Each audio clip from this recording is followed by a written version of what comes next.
এমন কোনো সিচুয়েশন আসে যে তোমাকে লাভ চয়েস করতে হবে অথবা ক্যারিয়ার, তুমি কোনটা চয়েস করবা? কেন? আমি খুব ডাই হার্ড রোমান্টিক, আমি আই অলওয়েজ চুজ লাভ। আমি খুব মানে আমি বড় হয়েছি ডিডিএল যে দেখে, আমি এখনো বিলিভ করি যে বিদেশে কোথাও গেলে আমার রাজের সাথে দেখা হবে, কোনো ট্রেনে, কোনো বাসে, কোনো প্লেনে। I am a very die hard, শুধু রোমান্টিক না, একদম Bollywood fanatic. So I always believe in Bollywood magic. So আমি সবসময় I choose love.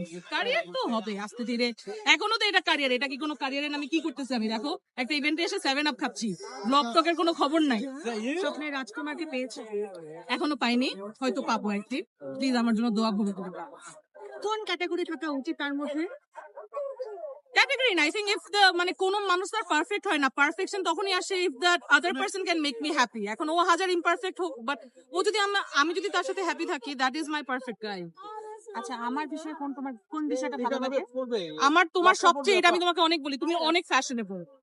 Look at me and look at her. আমি আসছি, I rolled out of bed, I wear this kameez and I am here and look at her. আর ও শুধু এখনের ইভেন্টে না, every time I see her, কোনো রেস্টুরেন্টে র্যান্ডমলি দেখা হচ্ছে, she always, her fashion is always on point and I really appreciate that about you. কারণ আমি জানি অনেক এফর্ট লাগে টু ড্রেস ওয়েল। আমার তো ফ্যাশন সেন্স নাই, বাট ওর আছে, অনেক সুন্দর করে থাকে, অনেক সুন্দর লাগে, পুরো একটা হটি।